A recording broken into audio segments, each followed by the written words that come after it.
This project, by the way, is gaining attention in part due to the recent Forrest Fenn documentary, which people should check out too. It reignited the public fascination with kind of going seeking, is all I'll say there. KC Wright and his mom were the big winners on Wheel of Fortune in November of 2023, and they wanted to do something fun with the money.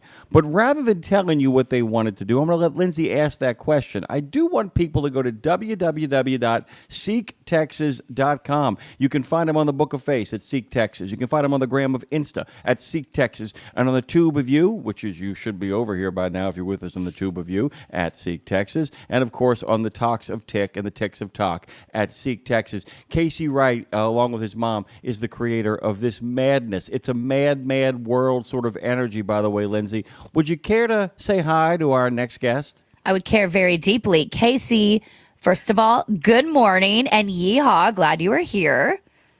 Yeehaw, and thanks for having me on.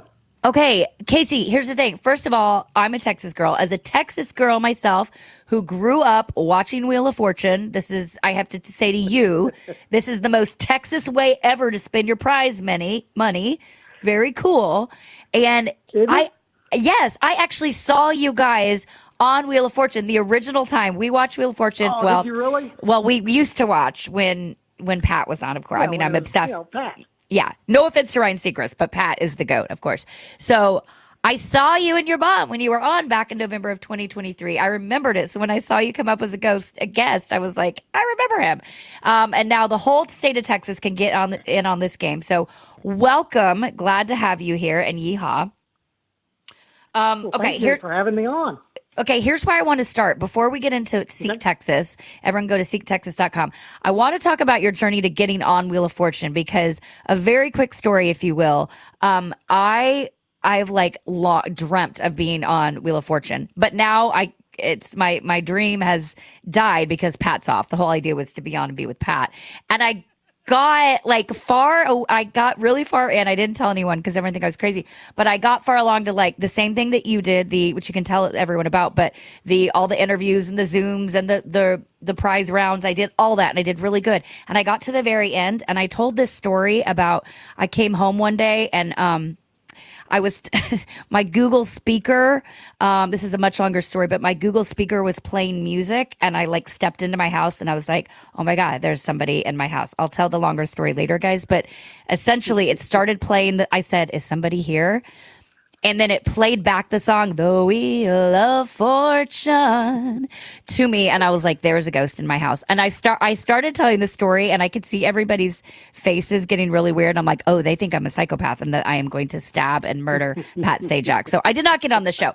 Tell us about how you got on the show, and I will shut up now. Well, you know what? First of all I did was one of those, just did a video of myself. Backyard, drinking a cup of coffee, dogs barked in the middle of it. And I said, hey, long time, guy who loved Wheel of Fortune. I said, tell you what, though, my mom is in her 90s. And if you all ever have a show where you've got a bunch of 90-year-olds on there, you all ought to have that because she will just clean up. She just loves it. And, gosh, 3 days later, they're saying, would you consider you and your mom being on? I said, yes. And then we went through the process, and my mom and I had to go independently through each of those steps. Now, I, at the time, did not own a Zoom camera. And every time I got on there and did the little Zoom thing, I took the Zoom camera back to the big box place and said, ain't ever going to need this again. I'm a miserable failure. And then, a week later, they'd call back and say, you made it to the next step. Go back and buy the stupid camera again. Get on again. Have more faith in yourself, Casey. I did. I had no faith in it because I just go, oh, my God, I am just horrible at this game. And then my mom and I had to do it independently. So I'd say, Mom got on there. Well, Mom, you're not very good either. You're not any better than I am. We are never getting on. And every time we just pushed it a little further. And then we finally got on. And we flew out there, and when we got out there, Mom was like, remember, Mom's 92 years old. And she looked like a 92-year-old just kind of hanging around, going, oh. And then the minute those lights came up, my mom turned into what you saw on TV. And she just lit up the place. I mean, she was like some type of savant, and just walked home with her. All I did was spin the wheel and say, "Well done, Mom." That's amazing. That's amazing at 92 because A, that she was able to figure out the video, B, got on a plane, and then lights, camera, action. There she went. It's incredible. And Jem, the video of them it's so great. She's so lovable, Jem. At the end of the show, Vanna White comes over and says, "Liz, you're my most favorite contestant in 42 years of this show." Aww. And that took its own life. And then my mom and Vanna White end up on Good Morning America talking about that particular concept. And then the fun part was April of last year, right after Pat Sajak does his last taping, he came to our house. He came to their house. I know. Pat Sajak, his wife, Leslie, Maggie was here. I mean, it was just the most surreal experience ever. Just, hey, here's this guy coming up acting like he's the UPS man going, "Package for you." What? Oh my God. Was there any part of you that wanted to kidnap them and lock the doors a little bit? Gosh, we just wanted to become best friends forever. Oh my God. Yeah. Yes, we are best friends. But, my God. It was a great experience. Let me kind of say where we are right now. This is kind of really a fun thing, by the way, Lindsay. Vanna, I'd like to buy a vowel. Forget that. Vanna, I'd like to buy a Zoom camera. Vanna, I'd like to buy a state.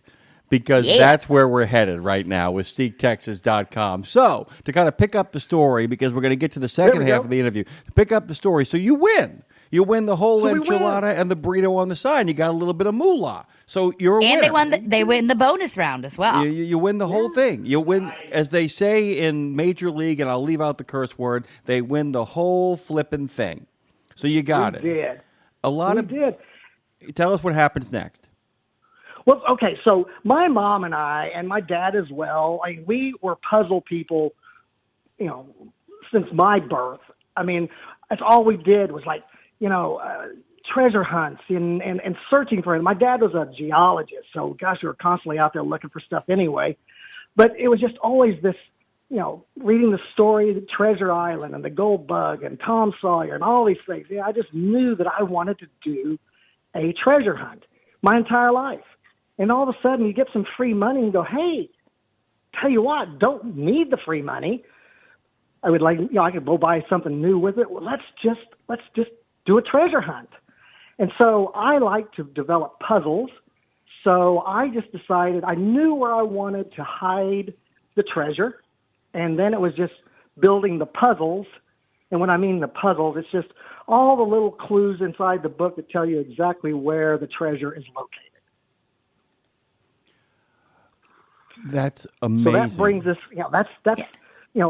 we just took the money, we sat there and said we want to do this thing, and we had the whole thing up and running in right at a year. So I'm going to guess a lot of the money went to, you've got to build out a really great website, which y'all did. You can go to SeekTexas.com and find out great that where website. It says great website. Right away it tells you this is a Texas-sized treasure hunt, y'all. You can book on there. Each registration adds $5 to the cash portion of the treasure. So the more people that register, the more money involved. You'll get this beautiful book that comes to you. So my guess is half of the money went to, or some of the money went to obviously developing the concept, to making the website, to getting it out there, to putting together these beautiful books that comes to your house, this package that you'll receive. And then all the money is going to the cash prize, which right now is up to upwards of $42,000. Exactly. And growing every single day. So the treasure hunt has a 3-year lifespan. It started on June 2nd of this year, and it goes through June 1st of 2028. And the reason we did 3 years, Mom's now 94. She's pretty healthy. She wants to meet the winner. She says, I want to meet the winner. Hopefully she'll be there. Yeah. But if for some reason nobody wins, nobody finds the treasure, all the treasure then, all that $5 per book, all of it goes to the Remember the Alamo Foundation in San Antonio. So it's not like, hey, KC tricked everybody and gets a big payday. Nope. It all goes to a worthy cause. But wait, do you guys know where it is, or did not even you and your mom know? No, I know exactly where it is. In fact, to give the thing, where is credibility, Where is it? Texas, I told you. Well, that narrows it down. But, I had 4 people go with me when I hid it. Now, remember, it's hidden, not buried. And as I like to tell everybody, I didn't tear anything up hiding it. You don't have to tear up anything to retrieve it. But it's hidden. And I had 4 people go with me so they can say, yes, we attest that KC actually hid this where it says. And then I've got the whole solution all written out, and that's in a safe deposit box. So, we try to give it its legitimacy so that people can actually believe in it. And what did these 4 people that know, yourself included, also, what did they have? Did they have to sign their life away to you to know? Are they hidden in your basement right now? That's right. I've got them down in my basement. I throw down just a raw meat every once in a while. It's kind of cool. No, they signed How very Texas of you. Would. I know how very Texas. We all signed a little document saying we all trust each other and all that kind of stuff. And everybody involved in it really wants somebody to win. If you go back to Wheel of Fortune, Pat Sajak really wants you to take his money. Go take it. Win it all. Take more. Spin again. And we're kind of the same way. We really want somebody to win this thing. So it's not hard. It's not easy, but it's not overly difficult. If you follow the clues, you'll find it. I just want to say, by the way, because you said something earlier, Lindsay, and of course this always gets my imagination going. I am such a big fan of treasure map novels. Dan Brown's The Da Vinci Code is also his book, The Lost Symbol. I don't know if you know this, Michael Crichton, who we were talking about earlier, has Pirate Latitudes, and I think about that book a lot. And Treasure Island, of course, which you mentioned. The gold standard, which I think is the gold bug, which is so great. Yes. But there is, as I was looking through the website, Lindsay, there really is a sense of, and I mean this is the highest of compliments, and Lindsay will actually verify what I'm saying here. This feels like it was dreamed up by an 11-year-old boy in his backyard. Except that he had the money to actually make it happen. You know what I'm saying? And that's really the joy here. You really want people to find the adulthood of childhood. I've always said that kids between 9 and 11 really are the adults of childhood. And you really want people to find that inner sense of adventure. Get together with a gang of their friends, go out and get in the mystery machine and go solve a spooky, crime or something like that. There's a real sense of that. You really want people to play, not just to, solve, but you want people to play, because nobody ever tells a story about treasure finders. They always tell stories about treasure seekers, right? Exactly. If you'll notice, the colors of the book are that kind of treasure map brown with a big red X. Like, there it is. X marks the spot. All of those, those childhood book images. Here's the old wrinkled up treasure map. You unroll it. You can sit there and you mark, 6 paces this way, 8 paces that way. And you're right in the middle where the treasure's supposed to be. So you're exactly right. It's that childhood dream, that wanting to put it together and just, entertain your friends and have them go, wow, you did it. One more thing, Lindsay. I was really hoping that at some point it'd be like, in this section of the mystery, you must ride bicycles. I just kept waiting for that. I just kept waiting. You must get 3 friends, and all of you must ride a bicycle together. You talked a lot about, going out and finding, going out and making sure that, people knew where it was and figuring this out. What was the day-to-day figuring this out like, though? What was the process to get really into detail about it? What was it like to put together this imaginary world? Because you're not just drawing a map, you're actually having to create an entire world inside of Texas, right? Exactly right. Well, let me give you one more little backstory. My wife and I decided that we wanted to visit all 254 Texas county courthouses. It was just something we wanted to do. Why? Why was that important to you? I will tell you why, and here is the only reason. Because my mom, being 92 years old, we couldn't take long trips without Mom. So we had to just take these day trips, these overnight trips, and this was and my wife was a Girl Scout, and so she collected merit badges, and it was kind of like, it was the merit badge for, my age group, going out and collecting all these little courthouses.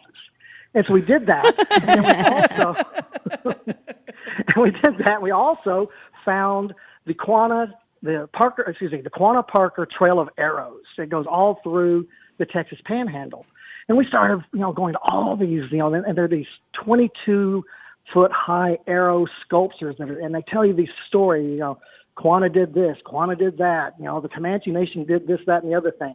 And so you're following all these as well. And then that's just like, that's when it all came into, that's what I want to do.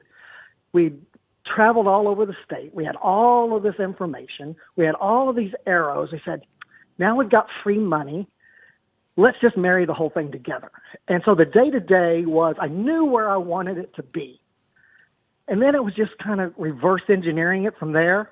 How do you make it be there? At first, it was just way too easy. And then you go, well, it's got to be a little bit more difficult than that.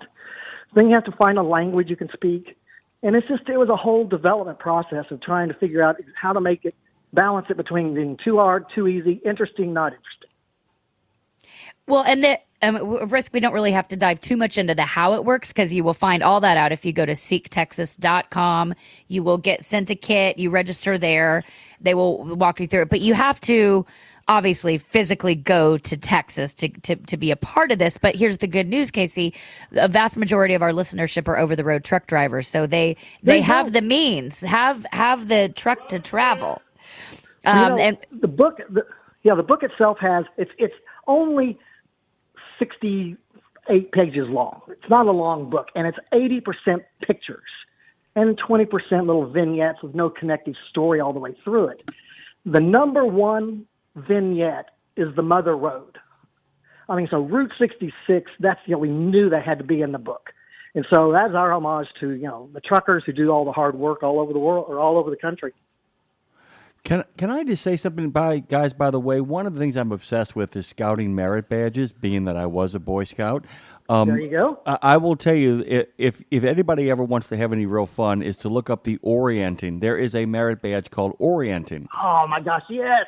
And I would tell you, if you want some real kind of tips on how to get yourself ready to go on a treasure hunt, Nerd alert. Nerd alert. Oh, by the way, unapologetically, by the way, and I'm looking at a nerd across from me, by the way, on the video camera, and I'm not talking about Dre LaRue. Nerd alert. But if you go through what is necessary to earn that orienting merit badge, you will be absolutely prepared to actually go on a treasure hunt. I have to ask, as you were talking merit badges, were you a scout at any point in your life? Absolutely. I mean, and it was the collecting of these badges. It was so much fun. You learned a trait or a skill every single time. Build a fire, build a tent, every single time. And that orienting was an exciting one, wasn't it? Because I took that all the way through. When I stopped being a CPA, I started being a person who took people out on how to use a map and a compass and how to find yourself in the middle of nowhere if you're lost. And so that orienting is something that's been with me my whole life.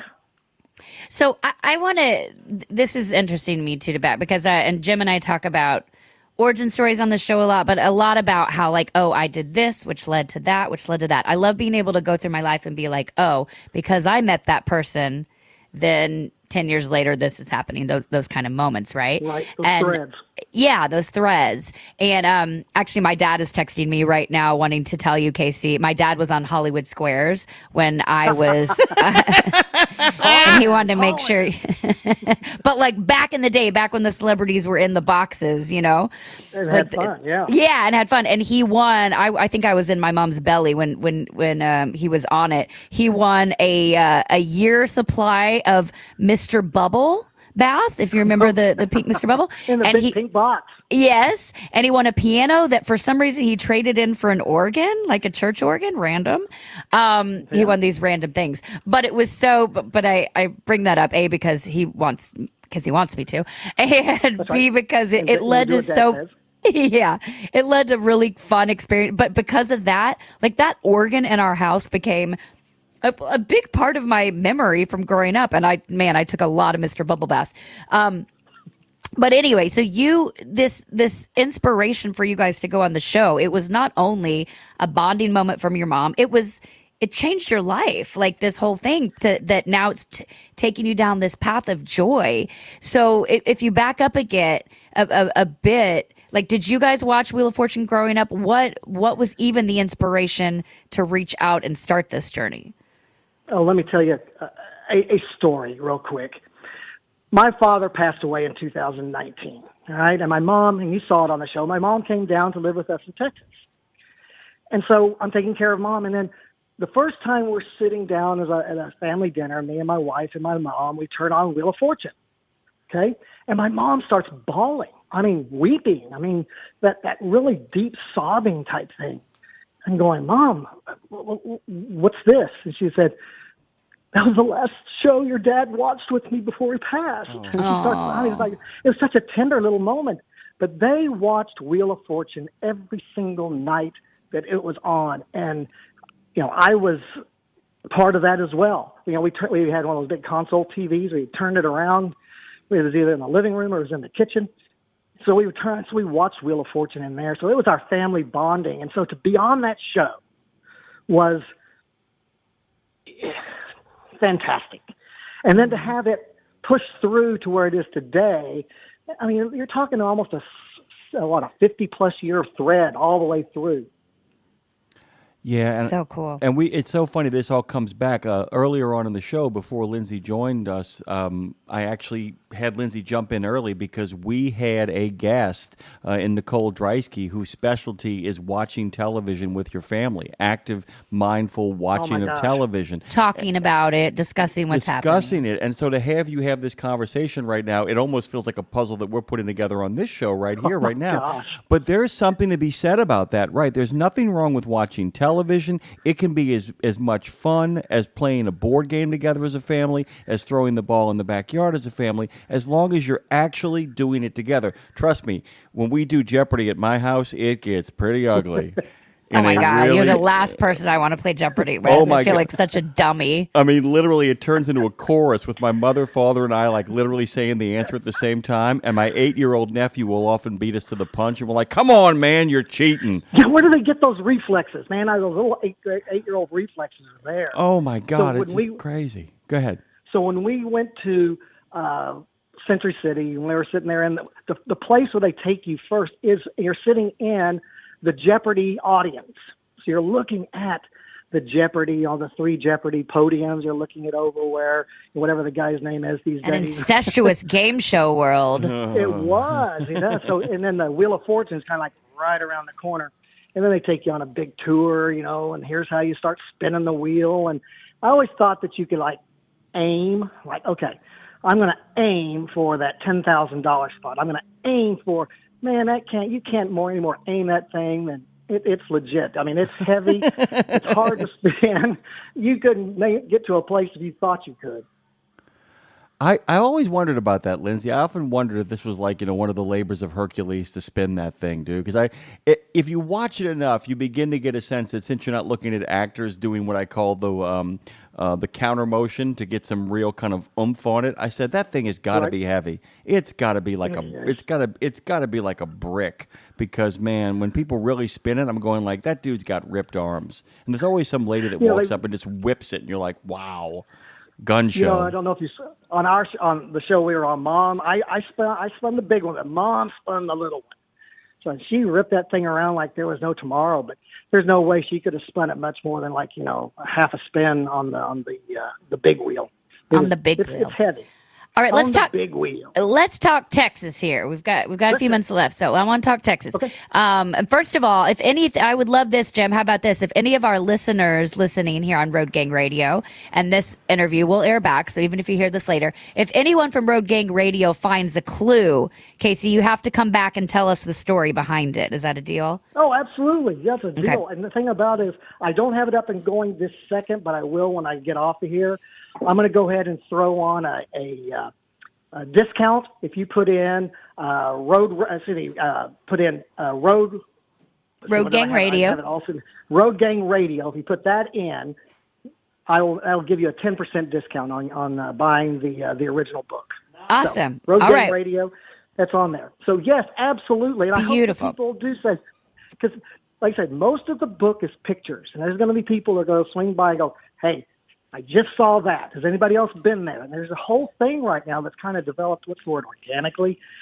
It's called Seek Texas 2025 Treasure Hunters Field Guide on Facebook.